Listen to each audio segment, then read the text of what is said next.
Today's episode of The Meaning Mindset with Rabbi Ron is an opportunity to share a conversation with two people whom I admire greatly. One is a pastor, one is a beloved rabbi, actually both of them beloved. One is Pastor Grace Park, whom you know, Pastor Dr. Grace Park, pastor from Pacific Palisades Presbyterian Church, burnt to the ground in the Palisades fire.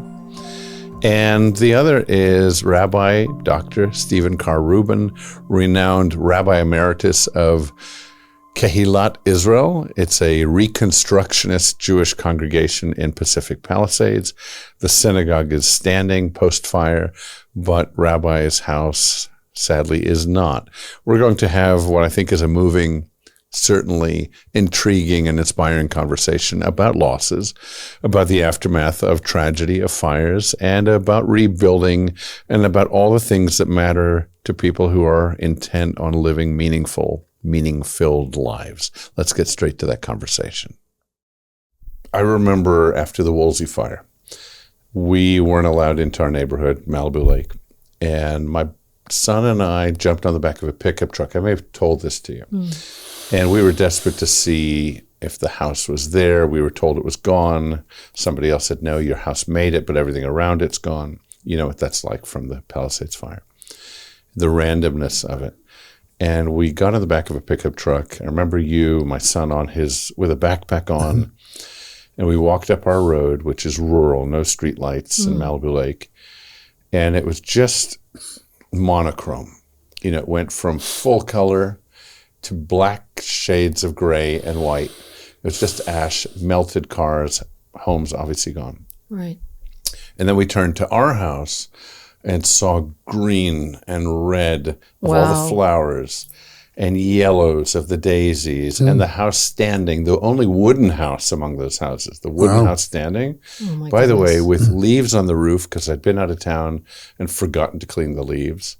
Oh, that's a miracle. And stacks of hay next to the house because we had sheep and goats and ducks and chickens and all that. And the top of the hay was burnt, and the animals' houses were burnt to the ground. Oh, my goodness. And gazebos, these kinds of things, gone. But somehow the house stood there. And the fire chief and a few guys were putting out embers on our property on the hillside when we arrived. And he said, you guys live here? And we said, we do. We were in awe of the fact that our house was standing. And at the same time, just gutted by what we saw of our neighbors' homes. And he said, are these your chickens? And the chickens were pecking on the hillside like nothing happened. Oh. And one of the reasons was that our neighbors on the hill above had a pipe burst, and the pipe created a river down into the chicken house. Oh, my goodness. So even though they were there without water, because we'd been gone for days, they had this stream of water. Oh, and my goodness. Goats and the sheep, everything was alive and maybe not mentally well, but well. Could make you a believer.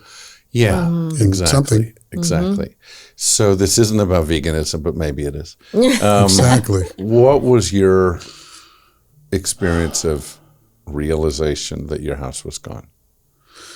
Well, you know, when the fire was coming and the evacuation notice was happening, I guess in a sense, the biggest trauma for me was that when I left, I thought evacuation, I didn't think forever. Yeah. Because I assumed, I assumed my building wasn't going to burn down and I would be back in a few days. And in fact, I, at the time, booked 2 nights in the Marriott in Woodland Hills and checked out 6 weeks later.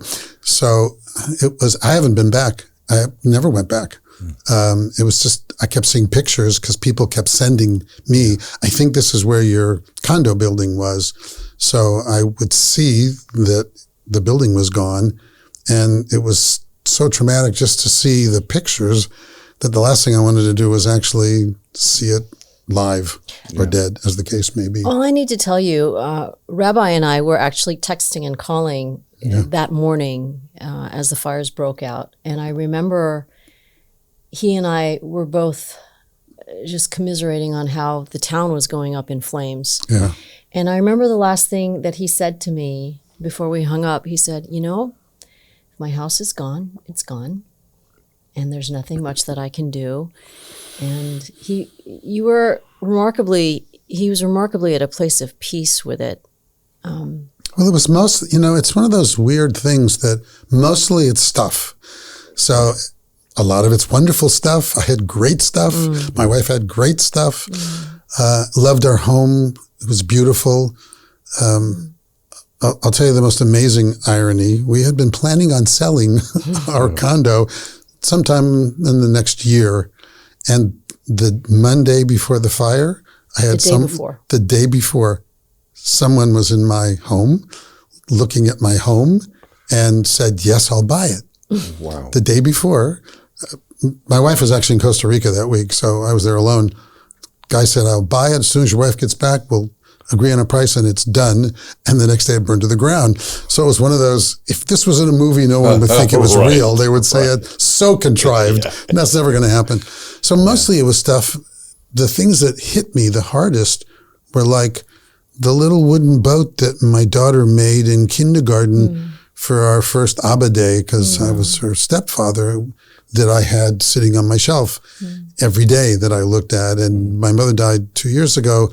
And a couple of the things I took out of her house was something I made in second grade and third grade that she'd kept for 70 whatever years that I had. Those are the things that really hit, the lovely clothes and the purses and all that kind of stuff. Even my instruments. I mean, I was heartbroken that my baby grand piano and my guitars and my drums and all the instruments that I had burned up, but still they're all replaceable. Right. The things of the heart are not replaceable. The things that tug on your memory of experiences, so that the challenge is to remember the experiences, because that's really where meaning comes from. For me, it's never in stuff, but the stuff is like a reminder of the experiences often. That's really what they are. Yeah, it points to something that you cherish. Yeah. And I think that's the great loss in not only losing our homes, our houses of worship, and also the entire neighborhood. It's our memories are wrapped up in those places. And those are the things that we visualize and we can embrace in our heart's eyes when we think of our memories in our lives and the markers in our lives, because we spent time in our homes. We spent time in our houses of worship. Right. We spent time at the local market, at the post office, at Matthew's Garden. You meet someone for lunch every week or once a month or whatever. You go to the same place. Right. You want to meet you at this restaurant. We would always Grace meet and at I the would same meet place. at the same place and have lunch. Yeah. And suddenly it's like, you're completely unmoored. Unmoored, right? Yeah. There's no anchoring to the things that are in your mind and in your. What was reliable is no longer reliable. Correct. Yeah. What was familiar is completely unfamiliar. Exactly. It's interesting thinking about what's normal in your life. Where does normalcy come from in your life? I mean, we've moved, my wife and I, renting a place. We moved to the Valley. It's very different than the Palisades. Yeah. And we're creating a new normal here, week after week, month after month, creating a new normal. And it hasn't still, weeks and weeks later, it doesn't really still feel normal. So people keep saying that we have to make a new normal. There is nothing normal about what is happening now. There is nothing normal. There's nothing normal about you not having any of your clothes. There's nothing normal about kids having to go to a completely different campus. There's nothing normal about having services in all these different places, and our whole congregations. Both of us are like everywhere. They're everyone's all over God's green earth right now. So it's kind of an interesting, actually, Ron, it's an interesting challenge of how both of our institutions, our religious institutions, are maintaining community.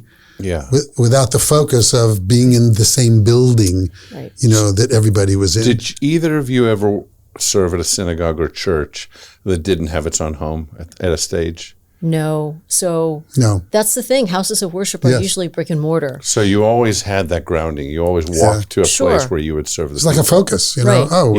This is the place. This is where, within these walls is where the sacredness happens. Within these walls is where safety happens. Within this wall is where welcome happens. And now that that's gone. And I often say the diaspora has occurred. Yeah. Everybody is scattered. San Diego, everywhere. I mean, wherever they've Sacramento, Everywhere, yes. Santa gone to their Barbara. family. Yeah. There were people out in the desert. There were people that had another home or a vacation home.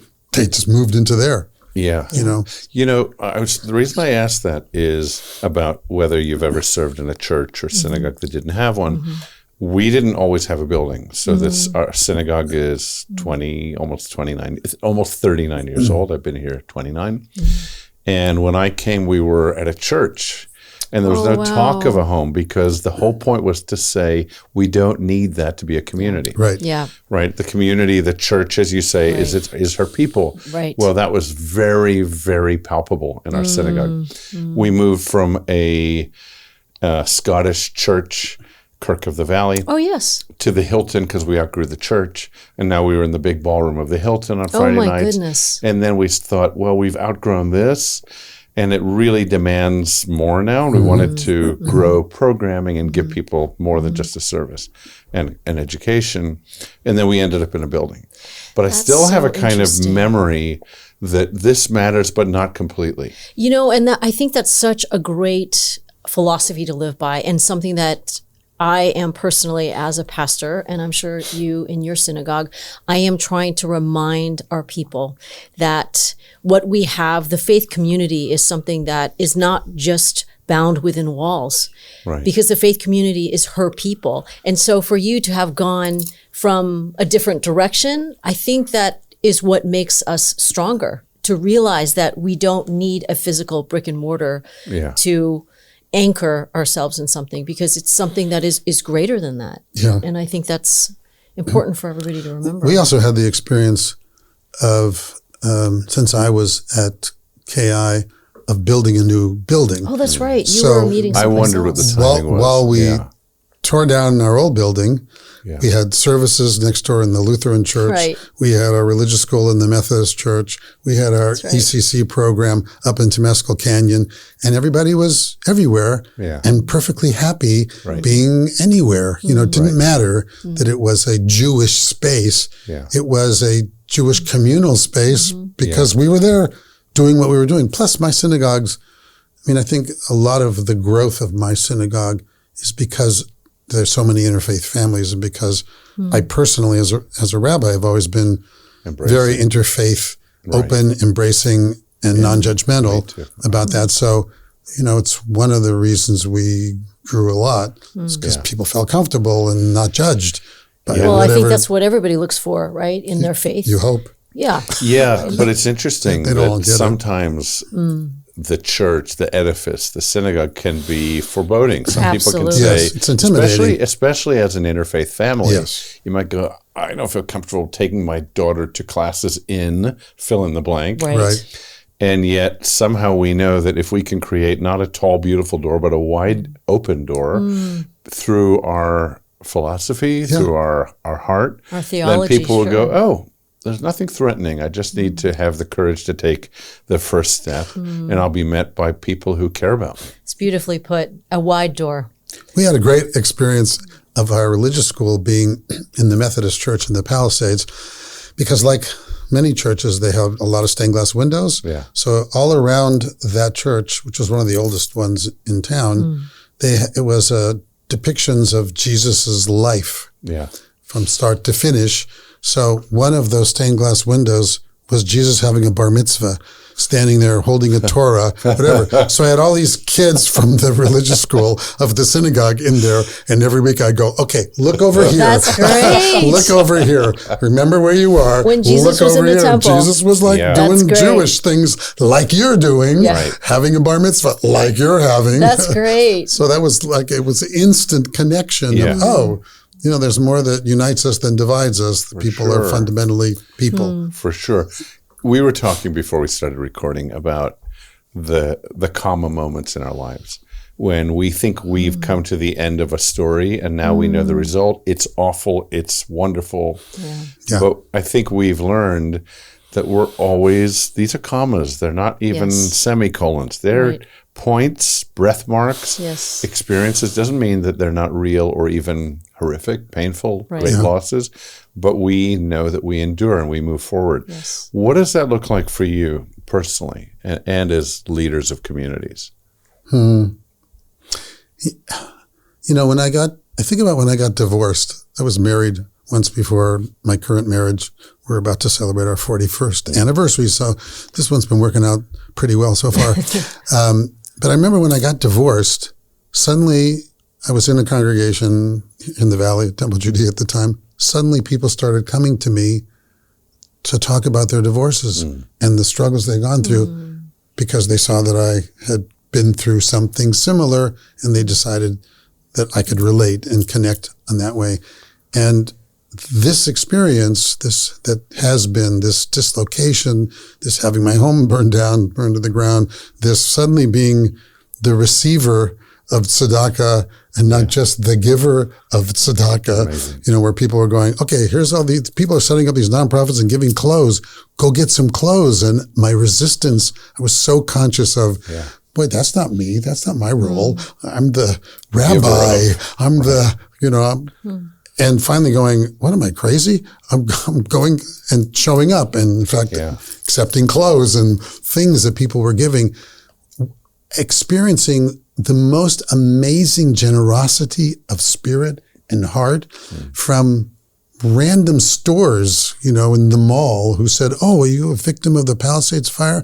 We're giving a 30% discount. And I would start tearing up and crying. Right. So, translating my own suffering and my own trauma, my own trying to figure out what this is all about, is helping other people in my community to feel comfortable talking to me and sharing their own traumas.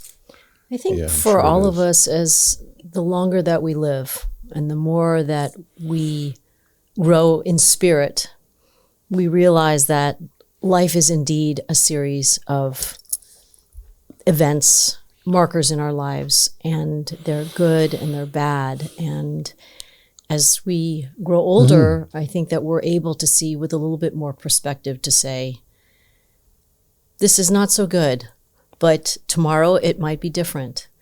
And we're able to have a little bit more perspective. And I think also as people of faith, that challenges us to look at the next day and to say, today was not so good, but tomorrow I will look for points of joy. Tomorrow might look very different than today will. And I think that we're able to broaden our perspectives and our points of views as people of faith to realize that within the tapestry of our lives, there is going to be joy and there will be celebration and there will also be distress and great sadness. And we accept that as part of the tapestry of what happens in the interweavings of our lives. And hopefully we are able to garner and glean more wisdom from each tragedy that happens, and to know that hope rises. I've been reminded of the power of gratitude, that little things are what matter in life and not big things. I mean, my home burned down. That was a trauma, but I'm fine. My wife is fine. My daughter is fine. We take the next step. We grow. We incorporate suffering the same way we do the joys of life. Yeah. And, in our tradition, every morning we get up and we say Modani. We say thank you, which I do. I do these little series of prayers in the morning. And for me, it's like holding up a mirror and going, oh, yeah, I'm still okay. Yeah. The sun's come out again today. It's like all those. It's like the fundamentals. Yeah. Right. The fundamentals of life. There are the fundamentals. I'm alive, I'm well. Whatever my spleen is, wherever it is, thank God I don't know where it is. That means it's working. And I have health and breath and somebody I love beside me. And to be able to awaken and move and see the world, it is incredible. It reminds me of the idea of thanking God for the darkness as well as the light. Right. And it's really easy. And I think, again, I kind of think this is where we kind of split from the child consciousness to the adult consciousness. The child prays for, and I feel like the adult to some degree says, and. So I lack, please let me. And then the adult says, I have, right? So maybe that's something that happens within us. I don't want to judge the people, as I know you don't, who just say it's just damn difficult. And sometimes it's painful hearing from somebody else. Be grateful. Yeah. It is. Smile. It is. It's Sometimes really you tough. just It's can't, like grief, as we know. Well, Absolutely. it is grief. Of It course literally it is grief. Well, I'm not saying it's like it's like grief, the loss of a person, a relationship. Absolutely. And the worst thing is when somebody else tells you how to grieve. Right. I'm not saying for a second that's what you're doing. I'm just saying there are people who right now aren't, I won't even say yet, just aren't open to that part of the conversation. No. And they need to be seen to be losing, suffering. I think with any type of grief, no matter what the loss is, we need to allow ourselves to really be able to sit in it and embrace it and take it in and be okay with that. But remembering that our lives are a series of commas and so then what then is next? And that's what creates, I think, growth in us as people spiritually and emotionally and psychologically. I have a kind of a ironic, I guess, thought of how often I have, quote, preached things that suddenly are more real. You know, I can't even count the number of times I have said to people, you know, one of the great lessons of life is that the most important things in life are not things at all. They're relationships. And then God says, like all pull my right. string and that comes out. And I've said that a million times and suddenly it's like, oh, that happens to be true. That the most important things in life aren't those things that I lost, even though losing those things was painful. And it keeps being re-triggered every time I reach for something that used to be tangible, that isn't there, you know, or things we collected our 40 whatever years of traveling around the world and that kind of stuff. I think part of the challenge as people of faith is that we are always being told and we are taught and we tell ourselves that these, you know, we're not supposed to be materialistic. We are not supposed to desire there these things. Values. We have a higher standard. But the bottom line is the things that we love for a reason. Exactly. They do bring joy. They do. They bring us joy. Our this coffee cup, it brings you joy because it reminds you of something. And so to lose something that meant something to your heart, attention needs to be paid to that. And that's okay. And we need to know that it is okay to grieve these losses. I lost some of my favorite pens. I mean, it's like the littlest thing. You go, you know, I don't have that anymore. I don't have that. I remember getting that in whatever town I was in somewhere in the world, that kind of stuff. Yeah. I was thinking as you were talking about church and home, and we have this Jewish concept of the sanctuary being the home, mikdash me'at, we say, the tiny sanctuary. And we have in our sanctuary in the synagogue, we have above the ark, we have words of Hebrew. And the words that we chose from Exodus say, and they shall make for me a sanctuary, vasuli mikdash, v'shachanti betocham. And it's always this great enigma. Because we expect it to say, and I will dwell there. That will make the place holy. Give me the edifice, I will fill it. And yet, instead of it being in it, it says, and God says, and I will dwell in them. So to me, I just got chills thinking about that again and again and again. It does say we need to create that kind of space. Sometimes that space is a physical sanctuary. Sometimes it isn't. What's your thought on that for people who lost all that they thought was whole, sacred? You know, there is a sacred component to home, not just church and synagogue. Yeah, but you know, when I go every Friday to wherever our current early childhood program happens to be located, which is in Santa Monica at the moment, and I bring my guitar and I sing with kids and some of my own stuff, whatever. And every time it's familiar faces of the parents who are there with their kids doesn't matter where they are. We're going, Hine Matovu Manayim, and singing things that are familiar to them. And suddenly they're connected again. And suddenly they feel, where we do the Shema, or we do some prayer that they know. And it's like, kind of like what I know Jews experience, certainly when they travel around the world and they may be in some foreign country and they walk into a synagogue and they hear a familiar piece of liturgy or prayer and they go, I'm home. Right. Even though they're totally not home, there's that sense of, I have some connection here. So I think that the question here that we're bringing forward is, what exactly is sacred? What does it mean to make something sacred or to make something holy or to sanctify something? And that clearly is our houses of worship. But also, as you were saying, Rabbi, home is something that's sacred and sanctified, and should be that sanctified means to be set apart, to do something, right? So separate. So our houses of worship should be set aside. They are holy places. Our homes are also holy, set apart, because it offers us a place of safety. It offers us a place of familiarity. It offers us a place of peace and rest. And so losing our homes, as you have, and losing our houses of worship really shakes our core, because we've lost that sense of safety, that place that is set apart. And so I think what you said earlier is really deeply profound about God, the indwelling of God. Where does God dwell? Where is God found? Not just in these sacred places, but also within us as well. It's funny that you mentioned the words above the front at your bima.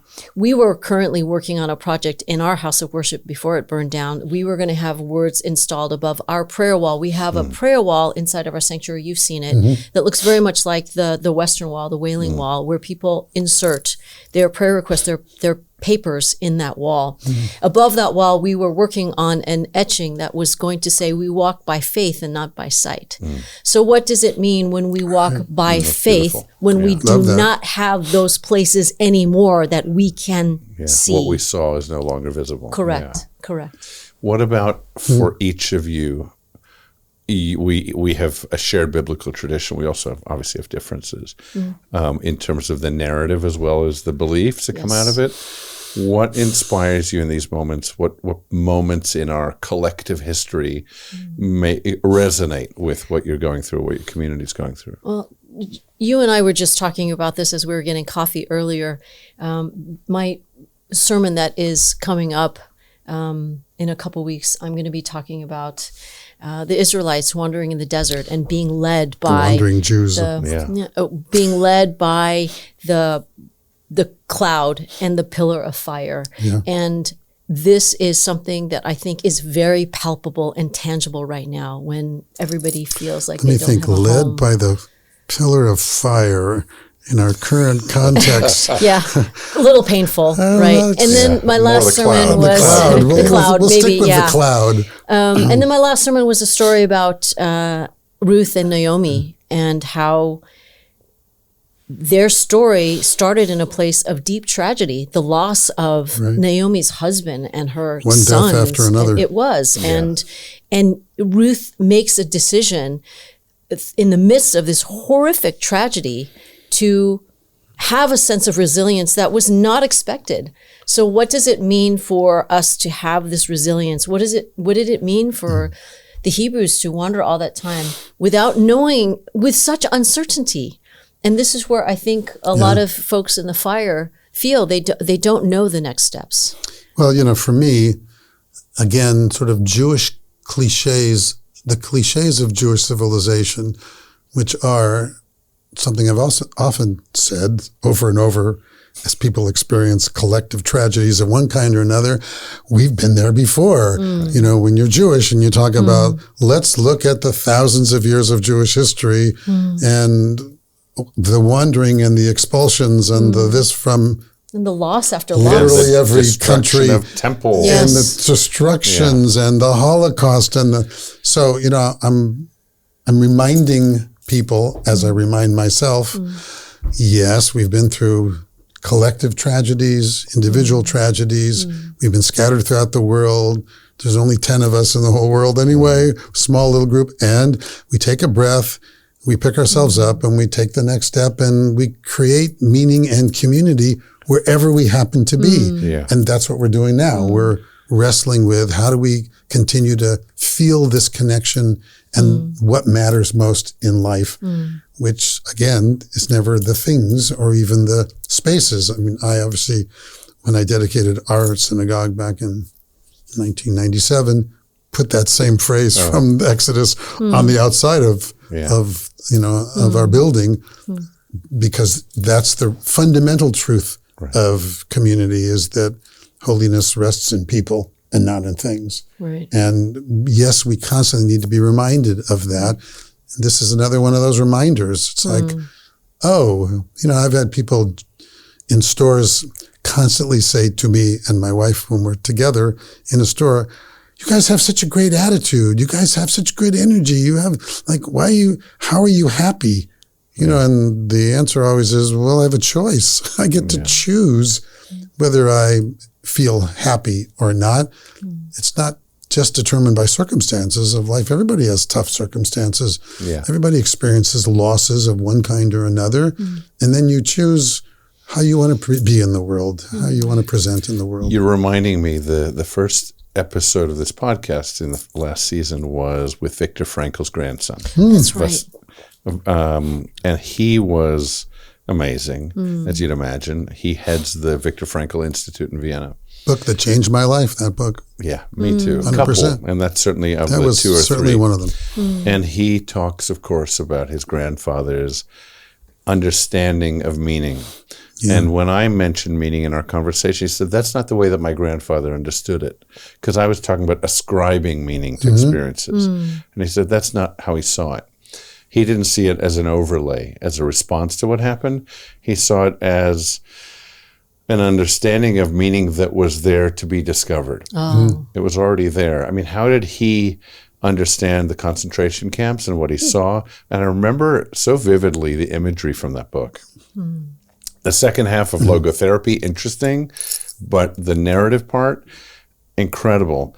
And just the idea, as he said, the people who survived, and I'd say thrived, we could add, were people who realized, maybe that's a better verb, meaning even in the worst of circumstances.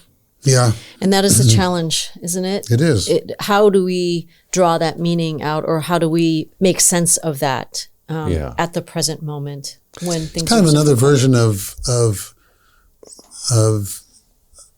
understanding what it means to be made B'Tselem Elohim in God's image. What is it? What do we mean when we're always saying human beings are made in the image of God?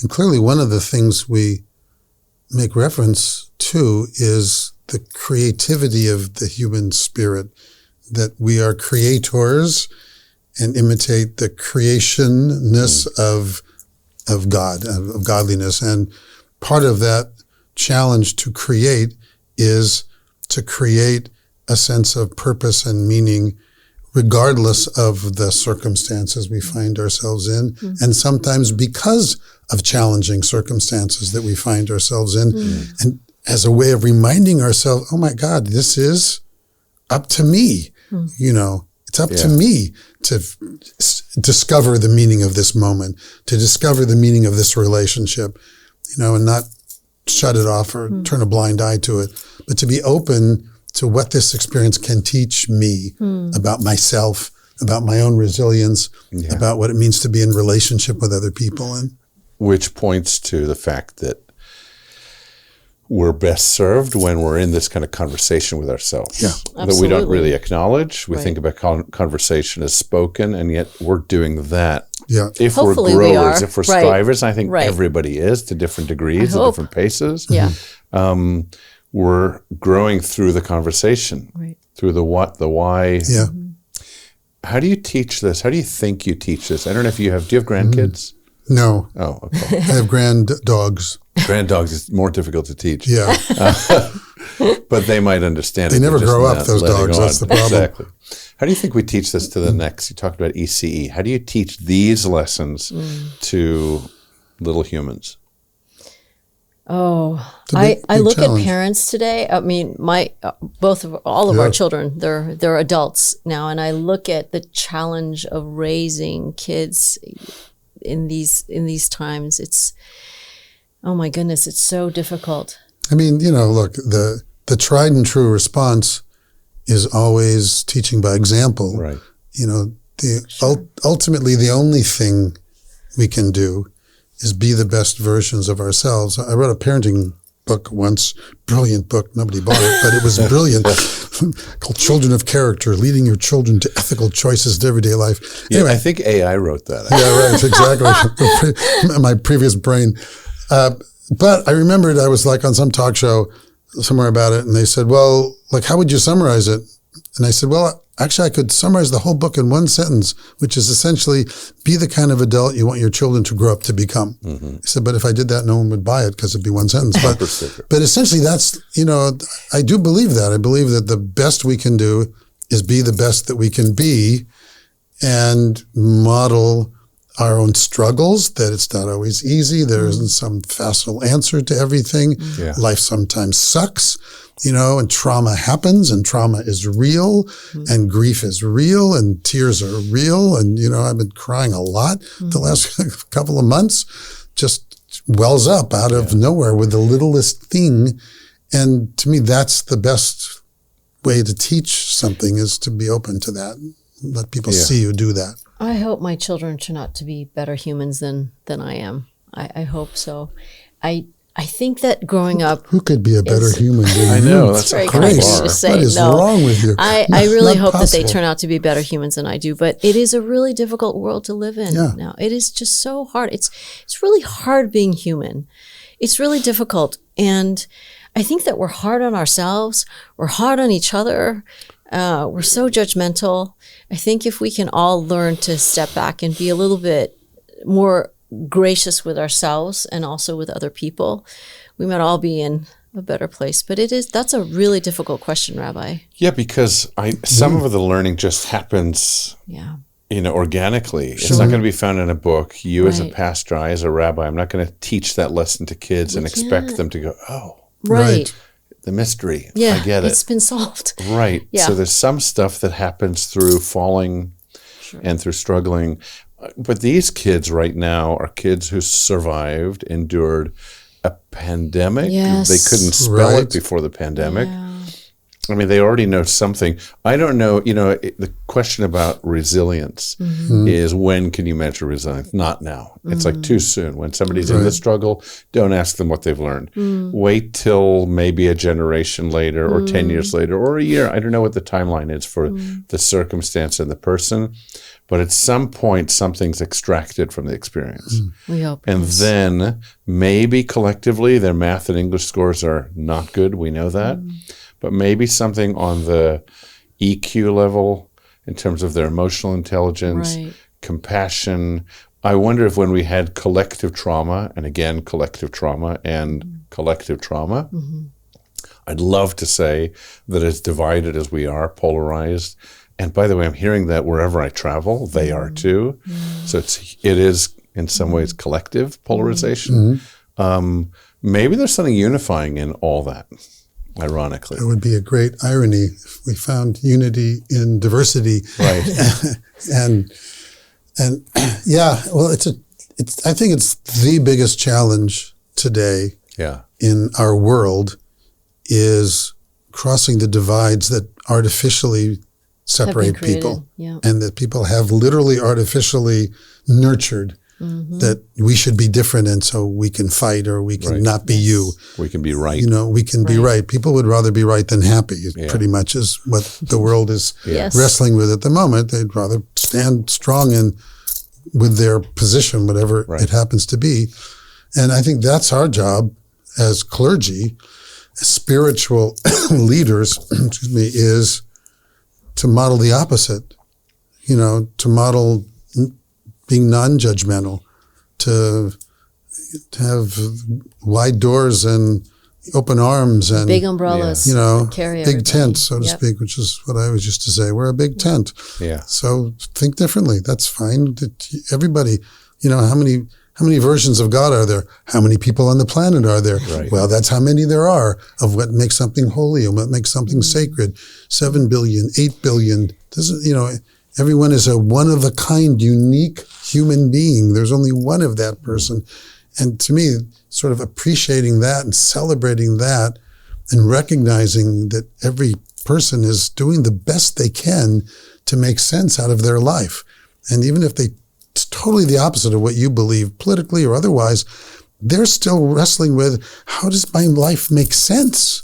Yeah. That's all they're doing is trying to figure out how to make their life. Yeah. The basic necessities. Yeah. Right? And I think if we look hard enough, and I think if we look long enough, sometimes we might have to look a little bit longer and a little bit harder with some people, but we'll find that there is so much that we hold in common. Yes. There's so much that brings us together. I don't think we have to look long and hard. Yeah. I mean, honestly, I think if we think of each other as kind of icons of belief, it's a long journey between one person and another. Right. But spend a little time smelling somebody's breath in a close relationship. Yeah. You realize that you may disagree, but God, are they struggling as you are with raising a child? Absolutely. Or with a health issue or Human an aging beings are the parent. same. Right. I mean, or that's financial the whole point. issues. Right. You don't even have to smell that person's breath. If you sit long enough across from somebody, you break bread with that person, and you really are mindful about the conversation that you're having, you will see that we hold so much in common as human beings. Yeah, that reminds me, Breaking Bread, we had a guest, season 1, Carl Reuben. He's the author of a book called Slow. It was republished in praise of slow. It's sold millions of copies. Wow. And he's the guru of the slow movement around the world that started in Italy. Right. Slow cooking, slow sex, slow life. Wow. It's all about just slowing down, getting rid of the express yoga class. Just taking us to slow down. And one of the things he was talking about was this idea that we can. First of all, he reminded us that the Italian for compagnia, the idea of companionship, comes from con pane, which is with bread. Bread, sure. Breaking bread with people, we know, isn't just about food. It's about not staring at our phone, if we can discipline ourselves in conversation, learning it's engaging with one another. And not to do it in a fast food place where you're supposed to just get it in and out. Well, quickly. and that's the thing too.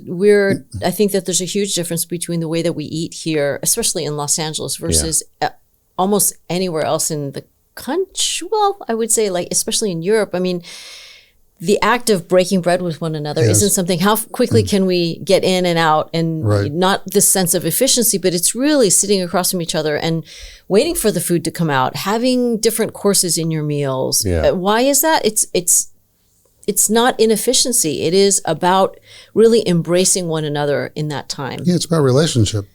Yeah. I mean, I think this is part of the big challenge is nurturing relationships, period. Yeah.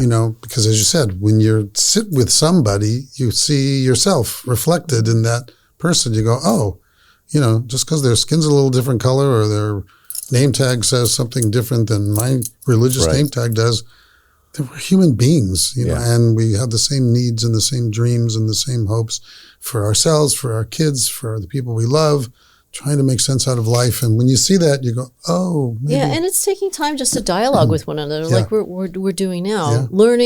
I learn the most when I am quiet and I listen. Yeah. And that's when we learn. It's my biggest struggle. Yeah, mine too, learning by the to way. be quiet. This is a real challenge for me.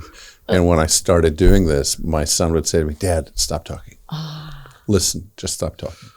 And that was episode 1. Episode 2, he'd say, enough, I thought, he's listening to the experience that other people are going to hear. And what I realized was, stop, breathe, listen. I'm not scripted, obviously. I'm curious, and that's the way I want to approach this, which is to listen. And then if a question comes up, because it's going to come organically through the conversation, it will. And I think that's one of God's greatest gifts to us as humans is that we are curious. Right. Yeah. We have this sense of wanting to know. I think that's part of our struggle too with religion and faith, is because we want to know. We want to know the answers. We want to know them now. And sometimes they don't come that quickly. And we have to be okay with that. What about people's adverse response to faith in tragedy. You know, there are people who say, why me, first of all? Absolutely. And there are other people who say, this just proves to me. I'll give you an example. Members of my synagogue who lost a child in their home in Malibu and then lost the home, you know, a couple of years later. And at some point, they have a right to ask all those questions. Sure. Is there anything out there, anyone out there? Why us? Are we cursed? Fill in the blank. Right. What's your response to that? What's your thought on it? I think one of the ironies of life is that the same experiences can produce exactly 100% opposite responses. And reactions. Sure. People emerged from the Holocaust profound believers and profound non-believers from the same experience. Right. As, you know, it's like attitude is everything to me. Attitude is everything. So yes, I totally understand and am sympathetic and empathetic for anybody who goes, this is too much. Yeah. It's too much for me. You know, clearly there's no one looking out for me. You know, this horrible stuff has happened in my life. People whose children die, you know, the grief is often insurmountable for many of them. And for others, it ends up fueling their openness of their hearts to be there in a million different ways for people. I'm the president of something called griefhaven.org, and that was started by dear friends of ours when their daughter died. And it's all about learning about grief and helping people through grief, not just whose children die, but any kind of grief. And all, in fact, of the counselors and the people who lead the workshops are people who have been through that experience of loss and grief and became counselors and became therapists and became people who turned that into something that inspires and comforts and, you know, other people. And there are others who do go exactly the opposite direction. That's part of the challenge of human life and humanity. I think that there would be something unusual if it's a very natural response to say, why me? And where is God? It's a very, very natural response. I've had several of my parishioners after the fire come to me say, I feel like Job. Yeah.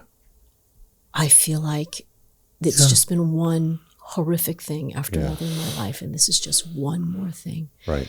And it's very, very normal to feel that way. And the good news is they came to you to share that. That's the good news, that they're still feeling connected enough in their grief and in their sorrow and in their trauma and trying to figure it out and make sense out of it, that you're one of the people they turn to. Well, and the bottom line is we as clergy, if there is any clergy out there that will tell you that they know the answer why, I don't know if I would trust them. We don't know the answers. We do not know. We don't know. That is the great mystery of faith and the great mystery of who God is. We don't know. There's a Hasidic teaching that says if you knock on the door and somebody says they have the answer, keep walking. Go to the next door. That's right. That's right.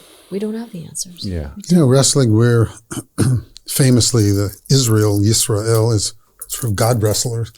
And we think of ourselves as God wrestlers. And to me, that's sort of meaning wrestlers. We're wrestling with, how do I find meaning today with whatever's going on today? I should have had a different name for the podcast. In my life. Meaning Wrestlers with Meaning Rabbi wrestlers. Ron. Okay. That's good, yeah. But that is, I mean, how do we draw meaning out of anything that we experience or anything that is put upon us? That is the great existential question, right? How do we make meaning of this, and how do we draw meaning out of this? I also think there's a reason that we refer to things as growing pains and not whatever the opposite of that would be, growing whatever non-pain is. We learn through struggle. We learn through pain. We learn to ride a bike by falling down first. You know, we learn to walk by falling down. And it's not the falling down. It's the getting up. It's the getting up. Yeah, but it also, I think, you know, touches on another thing, which is how we parent. You know, do we parent our children with that's a word for it that's evading me right now. The helicopter parenting? Well, yes, clearly, but do we allow them the falls? Do we allow them the incremental small pains to where they go, okay, life contains that too? In the safety of their family. Exactly. Right. So I was in another non-helicopter culture, as you know, a few weeks ago. Earlier in the year, I was in Lithuania. And at one point, I went to the only Jewish school in Lithuania, which was amazing. Now, bear in mind, there were 250,000 Jews living in this tiny country, the size of Rhode Island before the war. And after the Holocaust, there are a couple thousand left. In the capital, where there were 100,000, there are now less than 400 who will comfortably self-identify as Jewish. So when I entered the country, I doubled the number of rabbis. Immediately. When I left, tragically, I cut it in half. Oh my goodness. And I was in this school, which was amazing, Friday morning. And the kids are singing. And I went to different groups. By the way, in Lithuania, their kids were talking to me, and I'm talking to the youngest kids, greeting me in English, praying in Hebrew, talking in Lithuanian. When I got to the middle school kids, I had Shabbat conversations. It was a Friday. They were speaking beautiful English. By the time I got to the high school, they were just seemingly as comfortable talking to me in English as in Lithuanian. And then obviously they're learning Hebrew as well. And by the way, they have another elective language, because why not? French or Russian. My goodness. But my point is that at the end of this little play, there's a play that I still don't understand because I didn't understand it, but it looked like knights, and they had these beautiful costumes, the youngest kids. And then at the end of it, I was with the school director, deputy school director, and we were going to the next room. And before that, I saw this little cute kid carrying off a pillar made of styrofoam, whatever it was. It was like that tall, and he comes up to here, and he's carrying it. And I thought, well, my instinct is, sorry, I'm going to go and help him or carry for him. And he stopped me. He said, we let them do that. Wow. And I thought, I know that's nothing, but it is something. Oh, absolutely. Right? It's Big huge. something. That is huge. And in parenting, I think we have to learn. Where do we let them carry their own burdens? Yeah. When do we come in and help carry them? It's hard. It is hard. Because there isn't a magic answer like anything else. There isn't. And as somebody said, I don't know who it was, it's if your kid asks for a pony and you can't give him a pony, it's very easy to say no. But if your kid asks for a pony and you could give him a pony, then it's difficult. And that's where we are, which is, well, I can do this for you. I can give you this. Now I have to make a wise decision. A huge decision. Right. Yeah. Right. So what does the word delight mean in the context of what you're going through for both of you? Delight is in the small things now. Delight. The very small things. Delight is, I rented an apartment. I have a place after my 6 weeks in one little room at the Marriott. Yeah. Okay, now, and then it was unfurnished, so we were running around buying things for this apartment, going, are we buying temporary things? Right. Or are we buying permanent things that we're going to take with us whenever we leave this apartment and move into maybe something more permanent? It was such an interesting sort of wrestling with, what gives us joy? And finally we decided, my wife Dee Dee and I, let's just get things that make us smile. Yeah. And whether we take them to the next stage or not will be irrelevant because they gave us joy now. Yeah. And I think that should be something, hopefully, that we understood before this great disaster, that delight and joy, points of joy, are found in the small things in life, in spending time with good people. Or also, our little grandbaby, and ordering the dessert that maybe you shouldn't have, but it's something that's your favorite and you find delight in that, and spending time with people that you love, and living in the present. Yeah. Being present in the present is always grateful. A challenge. And being grateful. Definitely. It's always a challenge, And I think that's the gift of adversity, really. I agree with you about the challenge of figuring out when resilience starts counting. But either way, the ability to live today and find joy today, even in the midst of fires and dislocation and whatever, and the uncertainty of life, I think that's what being a mature human being is really about. It's the ability to live with uncertainty. Yeah. Kids need what concreteness, concrete Right. things. Yes, no, black, white. And kids need structure. And Right. structure. And part of being an adult is, I used to have this conversation with all the bar and bat mitzvah kids. Today I'm a man or a woman. What does that mean? What does it mean to grow up? It's not about your age. It's about, among other things, the minute you're willing to take responsibility for the consequences of your actions and of the choices you make. But also it's about the ability to live with the uncertainties of life. Because life And that's is your mindset. messy and uncertain. Yeah. Yeah, I think everybody. we live with the illusion, under the illusion of stability. Yeah. Right, we need do. to just get rid of that. Stability is in a second, things are stable, but nothing's stable. No. Yeah, life can turn on a dime. Society, humanity, it does turn on a dime. Yep. It's guaranteed to turn Yes. on Yes. a dime. Yes, Very little is gradual. that's right. A lot of things. I've talked to people about grave illness. They say it's from one day to the Right. next, things change. Yeah. One diagnosis, one Yeah. ache, pain. Yeah, Yeah, we think life will be gentle in its changes, and I think reality is it's not. it's not. And life is fragile. It is so fragile and can pivot very quickly. Yeah. And I think our mindsets need to be that we are able to pivot. That's part of the paradox of life, is that human beings are at the same moment incredibly resilient and incredibly fragile Yeah. at the Very same true. moment. That's Right. very true. It's And like we were- child and adult. We're both of those things. Very true. Always. Yeah. No matter how long we live. My wife has an uncle who's 102, and he's been calling us every other day to give us advice. He's like Really? sharper than anybody I know, still at 102. Okay, did you check out this? Did you talk to FEMA? Did you do this? Did you do this? Look, I was reading about this. There's a, I mean, it's my like, goodness.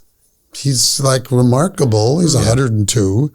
And, I know people that when they were 40, they were too old to function. Just their brains were like shut down. And some people are like Uncle Roy, and that's what I strive to be. I strive to remind myself, there are moments of when I just want to crawl under the covers and then I get out from under the covers and I go, okay, how can I live life to the fullest? What does that And it's a mean? new day. Living life to the fullest. Every day I wake up, it's like literal rebirth. I'm born again. Anything, I get this free day to appreciate, because anything that ever happened of any meaning happened in one of those free days that somebody got, just like today. But it's a challenge to do that. It's part of, I think, our clergy job is to remind ourselves and be role models for that, for others who are going through this same tremendous sense of uncertainty and instability in life. With that said, thank you very, very much to both of you. Thank you. thanks Thank for you for having us. having us as guests. What a gift. It's been amazing. Been a Indeed. pleasure. Yeah, really a pleasure sharing this conversation and learning from both of you. Thank you for inviting Thanks us. for Of having us.